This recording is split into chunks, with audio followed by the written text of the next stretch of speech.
को काफ़ी सालों से जानता हूँ और जब वो ये डांस एकेडमी खोला था तब भी मैं साथ में थे। तो मुझे बहुत अच्छा लगा जो उसने एक सीरियल भी शुरू कर रहे हैं और वो भी डांस के ऊपर। और आज जो रियलिटी शो हो रहे हैं जहाँ जो कोई भी चैनल पे बड़े पैमाने में भी हो रहे हैं, मीडियोकर भी हो रहे हैं, छोटे भी, पर सभी जगह में सबसे बड़ी बात है ये नए टैलेंट को मौका मिलते हैं, एक प्लेटफॉर्म मिलता है जो पहले था नहीं या पहले उन लोग को मिलते नहीं थे मौका। आज छोटे गांव में या कोई भी परिवार हो, आज ऐसे हो गया जे सभी फैमिली वाले भी बचपन से ही उनको ट्रेनिंग देना शुरू करता है। जो अगर सिंगिंग जानता है तो सिंगिंग का, जो डांस जानता है डांस, या और कोई चीज़ें जानता है तो ये बहुत अच्छी बात है। ये यहाँ पे उस तरह हमारे इंडिया में काफ़ी टैलेंट तो है ही, वो सामने आने का एक मौका, एक प्लेटफॉर्म मिलेगा। रिकी ने ये जब कर रही है ये शो, डेफिनेटली उसने बहुत अच्छे शो बनाएंगे क्योंकि उसके अंदर टैलेंट भी है और यंग भी है, एनर्जेटिक भी है और बहुत कर्मठ भी है, मतलब काम भी बहुत पूरा समय करते रहते हैं। तो मेरे बेस्ट विशेष रहा इनका ऊपर। कॉन्सेप्ट क्या है ये और किस तरह से इसको देखते हैं, क्या विजन है इससे?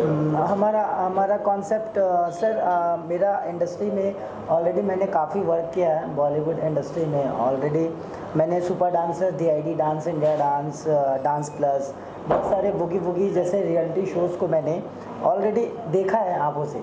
जब हम लोग बुगी वुगी देखा करते थे तो उसमें मतलब पता चलता था कि डांस है क्या। लेकिन आज के डेट में मतलब अभी हम लोग बाहर को कॉपी कर रहे हैं और इंडिया में वो चीज़ को दिखा रहे हैं। हमारे शो का वो मीन्स नहीं है। हमारा शो का मतलब ये है कि जो पुराने ज़माने का फॉर्म था, और जैसे 1970 को ले लो या 1980 को ले लो, 1980 को ले लो, वो 1980, 2018, 2019 में डांस का वेरिएशन चेंज क्या हुआ है। जैसे पहले हम लोग ब्रेक डांस करते थे, तो ब्रेक डांस को अभी लोगों ने चेंजिंग किया है पॉपिंग लॉकिंग। तो जब हम लोग ब्रेक डांस को वेरिएशन में फॉर्म करते थे तो उसको कैटेगरीज में नाम लोगों ने चेंज कर दिया, पॉपिंग लॉकिंग कर दिया। पहले हम लोग सालसा करते थे तो उसको इंडियन कोरियोग्राफर जैसे बहुत सारे लोग हैं, उन्होंने चेंज किया वहाँ का जो भी स्टाइल है।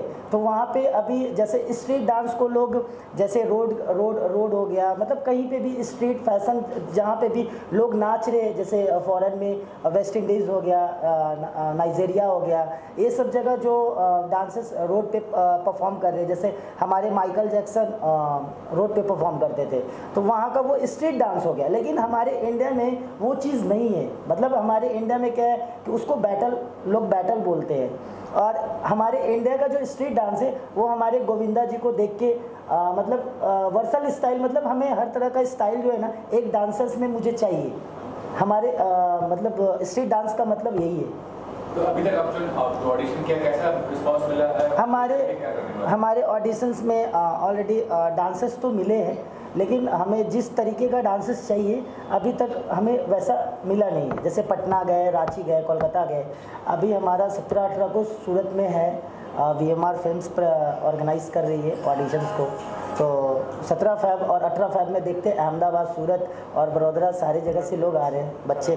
हाँ, तो पूरे गुजरात के लोग आ रहे हैं। अभी वहाँ से हमें शायद स्ट्रीट डांसर्स मिल जाए। और आपकी टीम है उनसे इंट्रोड्यूस करिए, पार्टनर तो हैं, इसके अलावा और कौन है? हाँ, हमारे टीम की जज हुई अमृता गणेश साहू जी, जिन्होंने बॉलीवुड में अच्छा काम भी किया है और बहुत कम एज में इन्होंने अवार्ड नाइट और महाराष्ट्र रत्न अवार्ड से इनको सम्मानित भी किया गया था 30 सितंबर को 2018।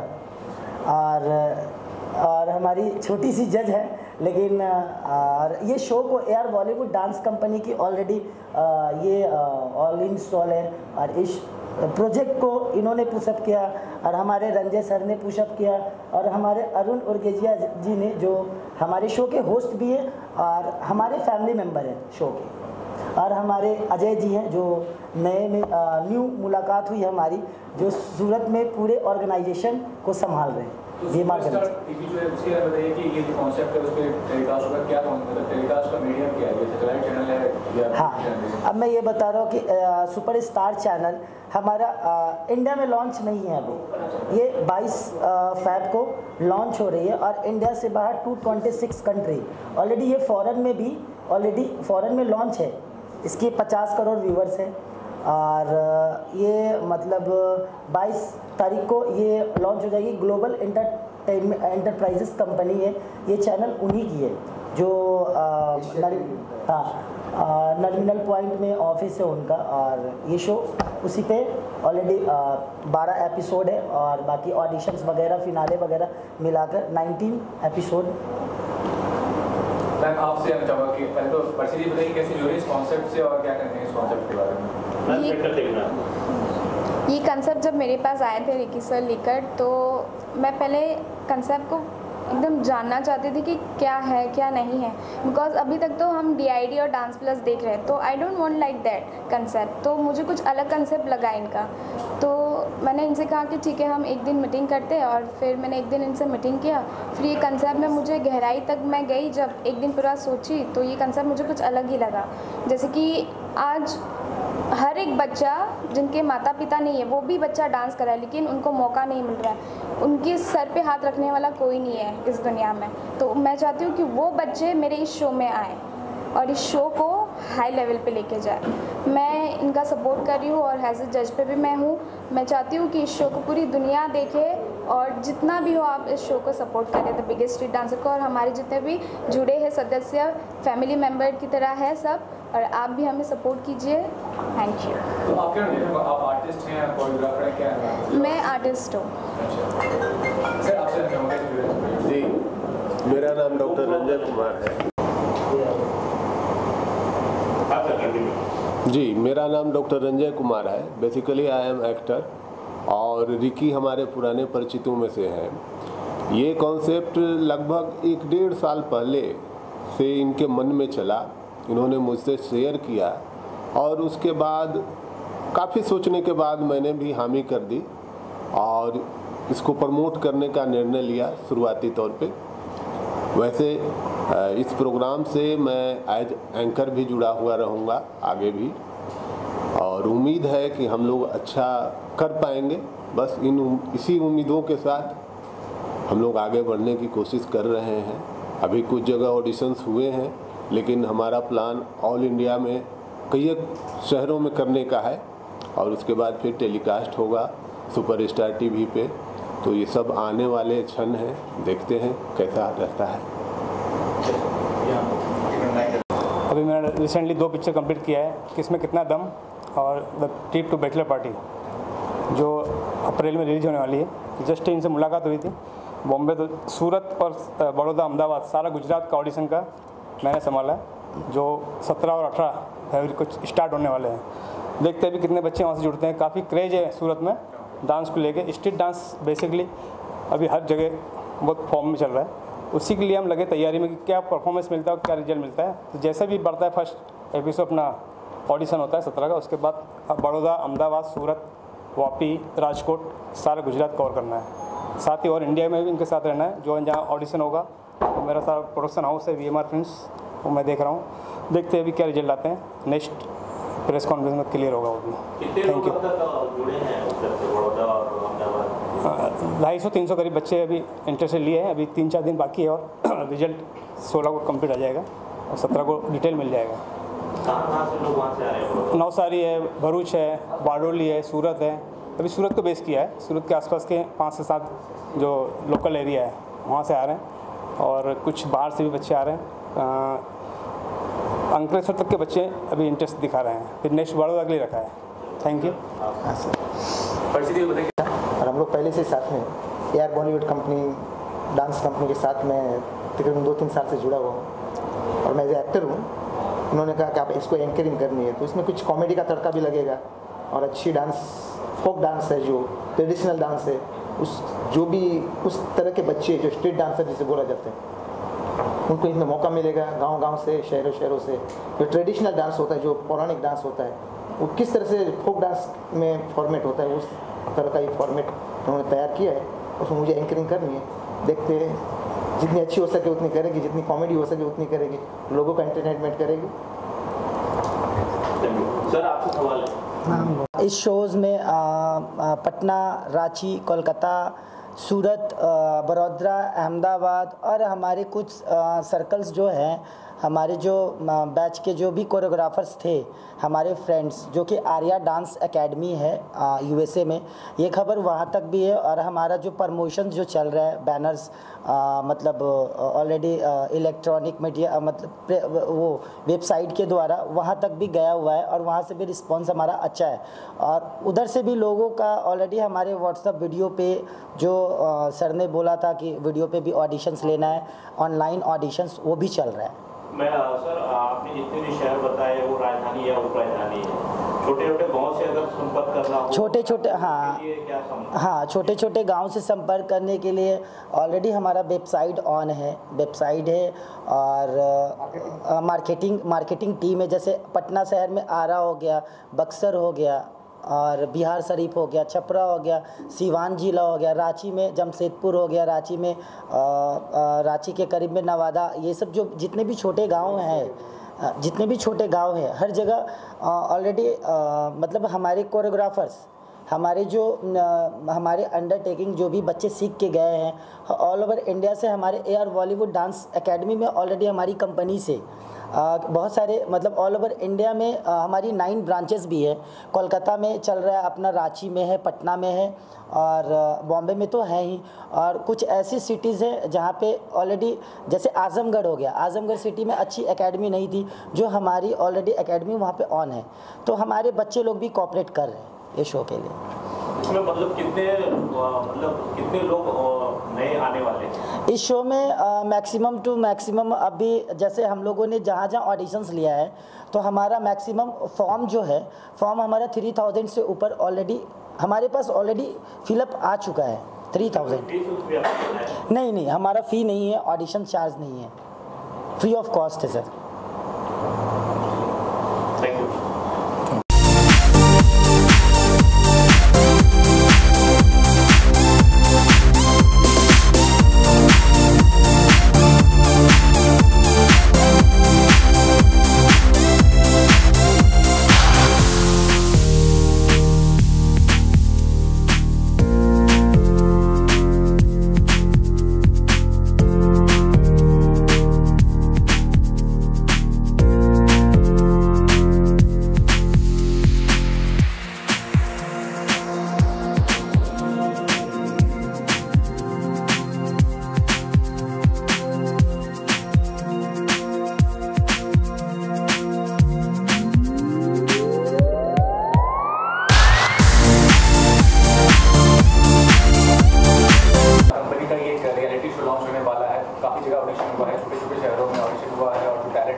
देखिए, रिकी जी ने जो ये काम किया है ये बहुत सराहनीय है, क्योंकि हम देखते हैं फिल्मों में कि जब एक डांस होता है उसमें 100 डांसर और होते हैं, वो कहाँ से आएंगे, कहाँ से लाएंगे 100 डांसर? जब तक छोटे छोटे शहरों में जाके वहाँ के टैलेंट्स को देख के, उनको परख के, उनको तराश के मुंबई नहीं लाया जाएगा, तब तक आपके गाने पिक्चराइज कैसे होंगे ऐसे? अब वो ज़माना चला गया कि एक हीरोइन अकेली खड़ी हो गया और पूरा गाना पिक्चराइज कर दिया। आज तो 50-60 डांसर तो साथ होते ही हैं। देखिए, ये सही है, सही बात है। तो ये जो काम कर रहे हैं ये फिल्म इंडस्ट्री के लिए, बॉलीवुड के लिए एक बहुत मदद होगी इससे कि नए नए डांसर्स, टैलेंट्स यहाँ आएंगे और जो दूसरे प्रोड्यूसर, डायरेक्टर्स हैं उनको इजी होगा इनको प्राप्त करना, डांसर्स को प्राप्त करना और अच्छी तरह से गानों को पिक्चराइज करना। तो सर कितना हेल्पफुल होता है कोई शो में पार्टिसिपेट करना, कितना रिकॉग्निशन मिलता है? आप भी एक रियलिटी शो के पार्ट रह चुके हैं, तो कितना ज़्यादा जो मिलता है उस रियलिटी शो में पार्टिसिपेट करके और उसके बाद वहाँ से बाहर? सबसे ज़्यादा ज़रूरी है कि जो पार्टिसिपेंट है उसके अंदर एक जज्बा होना चाहिए कि मुझको ये करना है। एक बड़ी मज़ेदार बात बताऊं, एक बार मैं एक रियलिटी शो में जज था, एक 12-13 साल की लड़की, उसने आके दमादम मस्त कलंदर गाया और गाना गाते गाते वो भूल गई तो मैंने कहा कोई बात नहीं बेटा, तुम एक बार और गाओ, तुमको फिर चांस देते। उसने दोबारा गाया, फिर भूल गई। तो मैंने उसको कहा अच्छा तो 5 मिनट बैठ जाओ, फिर 5 मिनट में अच्छी तरह तैयार करो, फिर तुमको तीसरा चांस देते। तीसरी बार फिर भूल गई। तो मैंने कहा अब तो बेटा हम तुमको निकाल देंगे, डिस्क्वालीफाई कर देंगे, बड़ा गड़बड़ हो गया ये तो, तुमको दुख नहीं होगा। कहती मुझे क्या दुख होगा, मेरे मम्मी डैडी को दुख होगा। तो ऐसे पार्टिसिपेंट्स नहीं चाहिए जिनको मम्मी डैडी फोर्स करके लाते हैं, वो चाहिए जो अपने को फोर्स करके सामने लाते हैं। तो विकी जी जो हैं ऐसे लोगों को ढूंढेंगे जिनके अरे मम्मी डैडी को ही डांस करा दो ना, वो बहुत ज़्यादा कहते हैं तो उनके बच्चों को क्यों कराना। अगर बच्चों में अंदर जज्बा है कि हमको करना है तो उनको ढूंढ के लाइए और उन्हें यहाँ ट्रेन करिए। आपके पास बहुत बढ़िया जगह भी है, सब कुछ है, ट्रेन करके उन्हें सामने लाइए। हम भी फिल्म बनाते रहते हैं, हमको भी ज़रूरत पड़ती है डांसर्स की, और अब आगे जब भी कोई डांसर्स की ज़रूरत पड़ेगी तो मैं तो आप ही को कांटेक्ट करूँगा। हमको डिस्काउंट दीजिएगा, आज हम आपके यहाँ हैं। जरूर सर। लेकिन ये भी कहना चाहूँगा जो भी रियलिटी शो होता है, मतलब सिंगिंग हो गया, डांसिंग हो गया, ये सारा जो टीआरपी का चक्कर जैसे मीडिया में होता है सर, उसके अंदर ये वो कितना आपको नहीं तो टीआरपी तो चाहिए ना, टीआरपी तो हर शो में चाहिए। हम और जसलीन आए तो टीआरपी बढ़ा ना, नहीं तो क्या बिग बॉस में कैसे लोग देखते, टीआरपी उससे बन गया और बाहर आके हमने बता दिया है तो उसे टीआरपी लिख गया था। तो ये तो सब बातें तो, लेकिन इतना ज़रूर है कि जज्बा अंदर, पैशन अंदर, जुनून अंदर हर पार्टिसिपेंट में होना चाहिए। आप वो काम करिए, आप जिस रियलिटी शो में आएंगे उसका टीआरपी बढ़ेगा ही, क्योंकि लोग जब आपको देखेंगे कि आप इतनी इच्छा से, इतने शौक से कर रहे हैं, टीआरपी ज़रूर बढ़ेगा। और लास्टली क्रिएटिव मीडियम के लिए डांसिंग हो गया या सिंगिंग हो गया, ऑडियो करियर, रोमांटिक होना कितना ज़रूरी है? नो, रोमांस तो बहुत ज़रूरी। रोमांटिक आपको रोज़ होना पड़ेगा, सिर्फ वैलेंटाइन डे के दिन नहीं होना पड़ेगा। नहीं तो मतलब एक दिन आप रोमांटिक रहिए, बाकी दिन आप रुके रहिए, ये कौन सा तरीका है? वैलेंटाइन डे रोज़ होता है, हर रोज़ वैलेंटाइंस डे, हर रोज़ फादर्स डे है, पिता की सेवा रोज़ करिए। मदर्स डे है, रोज़ माँ की सेवा करिए। ये क्या है कि एक दिन लगा दिया, एक दिन थोड़ी होना चाहिए, रोज़ होना चाहिए। तो आप अपने अंदर ये भावना बना के रखिए कि आपके अंदर प्यार जो है वो तब तक बना रहेगा जब तक आप इस संसार में हैं, तभी आपका जीवन प्यार से भरा रहेगा। देखिए आपने सर आपको सपोर्ट करने आए इस वेंचर का, तो जो है क्या कहते हैं, कितनी खुशी मिल रही है? हमारे ये शो को लेके अनूप सर हम लोगों को, हमारी पूरी टीम को ब्लेसिंग जो देने आए हैं। हम तो मुझे तो विश्वास नहीं था कि अनूप सर यहाँ पे आएंगे और नहीं हुआ वैसे करके देखिए और हमारे शो को ब्लेसिंग देंगे। और जैसे हमारा तो डांस का शो है, लेकिन सर जो टीवी रियलिटी शोज़ में आए और इन्होंने एक बात बोला कि टीवी रियलिटी शो में टीआरपी के लिए, तो टीआरपी के लिए बहुत सारा चीज़ के मतलब ज़रूरत होती है। जो अनूप सर और इनकी जो पार्टनर थी, उनको लेके हम लोगों ने भी बहुत एपिसोड देखा। और कैसा लगा था? हम लोग मतलब जो वो सॉन्ग चल रहा था ना, जो यू करके, जो रोमांटिक का, जो अनूप सर ऐसे खड़े थे, तो उसमें फील मुझे आ रहा था, लेकिन सर खड़े थे वहाँ पे। Ma'am, you want to tell something about? या श्योर। सबसे पहले तो मैं बेस्ट विशेस देना चाहती हूँ, और मैं खुद एक पैशनेट डांसर हूँ, तो मैं तो ये शो ज़रूर देखूँगी। एंड मुझे लगता है कि ये जो नेम है स्ट्रीट डांसर, कि जो अलग अलग पार्ट्स ऑफ इंडिया, मतलब ये जो छोटे छोटे शहरों से डांसर्स को लेकर आते हैं और उन लोगों को मौका देते हैं अपने आप को दिखाने, अपना टैलेंट दिखाने के लिए, उनको एक प्लेटफॉर्म देने के लिए। It's very important because as you know India में इतने सारे लोग गरीब जो है, बट उनके पास इतना बड़ा टैलेंट है, बट उनको प्लेटफॉर्म नहीं मिल रहा है ये सब दिखाने के लिए। तो ये बहुत अच्छा मौका है उनके लिए, और आई होप कि आपका शो सक्सेस हो जाए। I wish you all the best and thank you for having me here. एक बार जोरदार तालियां एलिना के, क्योंकि इसलिए तालियां कि ये रशियन है और हिंदी बोल रही थी, रशियन गर्ल, और क्या हिंदी बोल रही है, वाह। I just have a very general question. हाँ जी। This pertains to the dance show which you're conducting. It's obviously for relatively underprivileged people. Of course. And all that. But I'm kind of surprised because Russia is famous for cabaret, and it's famous for, or rather infamous for its extremely lewd approach to life. Now, of course, that's not intended as a negative that, but how do you think, as a cabaret dancer, item girls can be a kind of a that, but it has already been critical of it. Item songs nowadays are very, very critical.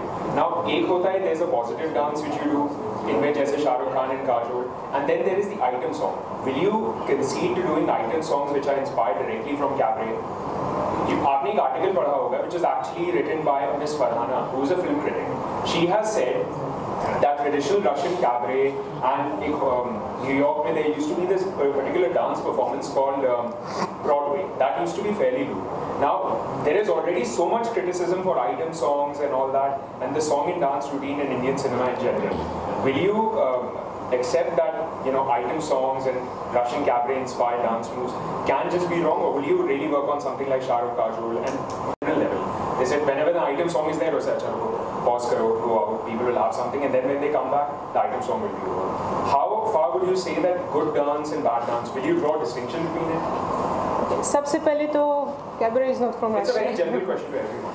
ये हमारे जो cultural dancer है, it's ballet and it's very beautiful and classic. तो please, it's absolutely different thing. I'm talking about the cabaret dance in Russia, which was, you know, I was like having a very open approach to it, but there was so much criticism. We have another form of dance. It's not our dance cabaret, so I can't comment on that. But अगर अपनी point of view से मैं comment करूँगी, तो I think कि सबसे पहले तो art is art. डांस अलग फॉर्म का होता है और ये डिपेंड करता है कि आप इसको किस तरीके से प्रेजेंट कर रहे हो. अब जैसे जो मलाइका अरोरा करती है, I don't think that it's a bad item song जो अब लोगों को दिखा नहीं सकते हो. और उसके बारे में काफ़ी क्रिटिसिज्म है. Will you draw a distinction between it? Will you only promote one which is good, which the people approve of, model that and all? Because this is inspired from Russian cabaret, of course, but there is also very particular American New York में Broadway dance होता था, which was considered very good. उससे item song was taken from it. You can read the article. It was written 6 years ago. No, I believe you. सबसे पहले तो मैंने आपको बोला है कि it has nothing with Russia है, तो मैं उस पर कमेंट नहीं कर सकती कि मतलब कि कहाँ से that is there, but हमारे रशिया में ये नहीं चलता है. So you can't say that the item number was inspired by Russian dance form or whatever. So I can't comment on that. बाकी वही मैं कह रही हूँ, it depends on how you present it and it depends on your point of view. I don't think that the item song is bad thing. It like अगर वो अच्छे से there's a lot of criticism for the item song. मतलब कि it is overwhelmingly humongous. मतलब कि there were some girls who were Indian girls मैंने देखा audition में in general. They would refuse to say this, I'm not comfortable wearing a bikini and all. And item songs in general was considered exploitative of women. Particularly अगर आप Indian tradition के हिसाब से देखें, अगर आप ये article पढ़ें Miss Farhana का, who's a film academician, if I might call it that way, उन्होंने लिखा है कि ये Russian cabaret which was really lewd, उसको मिक्स करके Broadway musical which was again hip movement and all, उसको फ्यूज करके आइटम सॉन्ग्स और काइंड ऑफ बॉलीवुडिफाइड, उसकी क्रिटिसिज्म की है. तो will you approve of Shahrukh Kajol जैसे वो नॉर्मल डांस होता है जो आप फैमिली के साथ बैठ के देख सकते हैं, और will you rather go for something which is जिसके बारे में इतनी क्रिटिसिज्म है, item song, not Malaika Arora, I am just talking about Yana Gupta etc., you know, in general. Will you approve of a good one, or will you draw a distinction? No, obviously I will prefer to watch Shahrukh Kajol one, okay. But that won't be traditionally very much. But like again, I'm saying like every. पहले तो मैं भी इसमें कुछ बोलना चाहता हूँ. इस बात पे मैं भी बोलना चाहता हूँ. एक ज़माना था जब हीरो, हीरोइन, विलेन और कैबरे डांसर. अब hero, heroine, villain, cabaret dancer नहीं, कोई हीरोइन ही कैबरे डांसर. अब वो ज़माना गया. आप समझ रहे हैं जो क्रिटिसिज्म. नहीं, वो तो खैर हर फिल्म में हो नहीं सकता ना, तो कहीं होता है. लेकिन पहले कैबरे डांसर एक होती थी, कहीं बिंदु जी आ रही हैं, कहीं हेलन जी आ रही हैं, और क्या कमाल हो जाता था फिल्म का. लेकिन अब क्या हो गया, अब जो हीरोइन है वो खुद ही कर देती हैं. तो आज कैबरे डांसर कोई रह ही नहीं गया. कि हम किसी को कहें जी वो कैबरे डांसर है। आज किसको कहें कि वो कैबरे डांसर है? कोई नहीं, और सब है। नहीं वो अलग, वो सॉरी पता नहीं किसने वो तो हम लोग आर्टिकल, बट ये राशियन में cabaret is not from Russia, even the name itself is not Russian. Russia में बैले है, ballet, we have our folk dance, this is not our culture. Ballet is a Italian and specifically Roman country. Rome is a kind of वहाँ से आइए, ये वहाँ से Europe से आए, a kind of striptease dance जो यूक्रेन में होता है। I don't know, देखिए यूरोप से आए। स्ट्रिपटीज तो पूरी वर्ल्ड में होता है, तो राशिया से क्यों करते हो? जो आइटम सॉन्ग्स में इनकॉर्पोरेट किया गया उसकी बहुत नहीं, उसकी जरूरत है नहीं, बहुत क्रिटिसिज्म, उसकी जरूरत है नहीं, उसकी जरूरत नहीं। जो अच्छी ना अच्छी फिल्मों में शाहरुख, काजोल, इन लोगों की फिल्मों में जो होता है उतना बहुत अच्छा है, बहुत अच्छा। वो तो हीरोइन कर देती है, उसके लिए बाहर लाने की। तो अगर कोई छोटी सी बच्ची आए आपके सामने, she is an enthusiast, you are a great artist, और वो ऐसा कोई डांस करे जो कि रशियन कैबरे से इंस्पायर्ड है, नहीं उनको उसको समझाना पड़ेगा कि ये ठीक नहीं है, अच्छा करवाएंगे एग्जैक्टली। तो proper dances and all that भी, जैसे अगर आप जी, मेरा सवाल आपसे है, जस्ट अ सेकंड, आप जी रिसेंटली मणिकर्णिका मूवी रिलीज हुई थी, कैसा लगा? आपने देखा है कंगना राणावत का performance, have you like that performance? कमाल कर दिया उसने, कमाल कर दिया। वो ऐसी आर्टिस्ट है कि हर काम में वो इतना इन्वॉल्व हो जाती हैं कि मज़ा आ जाता है। तनु वर्ड्स मनु, उसमें भी वो अलग नज़र आती है, इसमें अलग नज़र आती है। मैं समझता हूँ कि इतनी वर्सेटाइल आर्टिस्ट हम लोगों को मिली है, उसका पूरा फ़ायदा उठाना चाहिए, इस तरह की स्क्रिप्ट उसको देने चाहिए, उससे काम लेना चाहिए। ओके, आपने मूवी देखी होगी तो आपने जो रानी लक्ष्मीबाई का जो मूवी है बायोपिक है, और कई सारे लोग उनके पर आरोप लगा रहे हैं कि उनका किरदार छोटा कर दिया। फिल्म तो बायोपिक है, आप इतने सालों से फिल्म इंडस्ट्री में हैं, तो जो बायोपिक होती है उन पर ही होनी चाहिए, जो फिल्म पूरी फोकस कंगना राणावत के ऊपर आरोप लगाए जा रहे हैं, उस पर आप क्या कहना चाहेंगे? देखिए, अब ऐसा हो गया है कि अगर किसी की स्टोरी के आसपास भी बहुत से कैरेक्टर्स होते हैं तो उनको भी दिखाना पड़ता है। जैसे फिल्म बनी थी शहीद, वो एक्चुअली थी भगत सिंह के ऊपर, लेकिन उसमें कितना ज़्यादा काम दूसरों का था, उसमें कितना ज़्यादा चंद्रशेखर आज़ाद का था, कितना सुखदेव का था। तो जो और इम्पोर्टेंट कैरेक्टर्स होते हैं उनको लेना ही पड़ता है। लेकिन ऑफकोर्स रानी लक्ष्मीबाई पे ही फिल्म है, फेस उनका ही है, उसी पे काम हुआ है और लोगों ने बहुत इंजॉय किया है, फिल्म की तारीफ़ की है। अनुज जी, उन्होंने एक आरोप लगाया कि बॉलीवुड में एक गैंग बना हुआ है कि वो शेयर नहीं करते हैं, उनकी फिल्मों के बारे में किसी ने नहीं कहा, जिसकी सलमान हो, शाहरुख हो, अक्षय कुमार लोगों की फिल्म प्रमोट करते हैं, लेकिन उनकी फिल्म के समय में कोई स्क्रीनिंग में नहीं आया क्योंकि वो नेपोटिज्म के बारे में बोली, मी टू के बारे में बोली उन्होंने। उस पर आप क्या प्रतिक्रिया देना चाहिए? उनको अगर ऐसा लगा कि लोग नहीं आए तो उनको बुरा लगा होगा, उन्होंने जिन लोगों को बुलाया होगा वो नहीं आए तो उनको बुरा लगा होगा। लेकिन मैं समझता हूँ कि जो अच्छी फिल्म होती है वो माउथ पब्लिसिटी से ही चल जाती है। हमने उसकी बहुत तारीफ़ की है, हमारे दोस्तों ने बहुत तारीफ़ की है, तो और सब आर्टिस्ट को बहुत पसंद आई है फिल्म। मैम, आपने देखी, have you watched that film? Yes. Would you like to share anything about that film? You like that film? Yeah, I love that film. Actually I am a fan of Kangana, she represents her characters very well. तो movie बहुत अच्छी लगी and specially it was very beautiful. और ये एक movie है जिसको आप फैमिली के साथ भी देख सकते हो। उसमें डांस नंबर भी था। That was also, you can say, kind of item number song, but it was a bit different.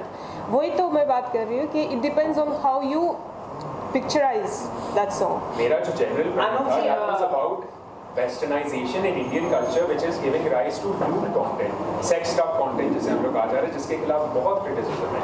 उसके बारे में उसे रोकना चाहिए, नहीं रोकना चाहिए, बिल्कुल रोकना चाहिए, 100% रोकना चाहिए, 100%। रोकना चाहिए, बट इसको हर आइटम नंबर को तप्पा मत लगा लो। हाँ, मेरा ये रोकना चाहिए। यस, मैं अपने पर्सनल लाइफ के बारे में सोच। I mean, of course, you are a dancer, and it's something very extrovert of a profession. In an Indian family, आपकी जो family members Indian family members हैं, उन लोगों को कोई प्रॉब्लम नहीं होती that you're a dancer? अनुज जी, मेरा सवाल आपसे है कि आज मैं बात करना चाहूँगा कि देश में बहुत सारे चर्चे हो रहे हैं मोदी जी के बारे में। आपके अनुसार क्या मोदी जी 2019 में वापसी होनी चाहिए प्रधानमंत्री के? उनके जैसा काम आपको कैसे लगता है? मोदी जी ने बहुत से काम शुरू किए हैं अपने इन 5 साल में। उन कामों को पूरा करने के लिए उनको 5 साल और रहना चाहिए। तो आप उनके कामों से सभी ठीक मानते हैं? बिल्कुल, पूरी तरह सहमत हूँ। बेटी बचाओ, भाई मैं तो पूरी तरह बीजेपी का हूँ, मैं तो उनके लिए काम करता हूँ और मैं उनके लिए इतना काम करता हूँ कि मुझे जहाँ उनकी ज़रूरत, उनको मेरी ज़रूरत होती है, मुझे बुला लेते हैं, मैं पहुँच जाता हूँ। मैं भी प्रसार भारती का बोर्ड मेंबर था, अब मैं पूना फिल्म इंस्टीट्यूट का बोर्ड मेंबर हूँ। मैं तो सब काम करता हूँ। उनके बारे में गलत बात भी कही जाती है राहुल गांधी की तरफ से राफेल को लेकर, उस पर आप क्या कहेंगे? ये कहूँगा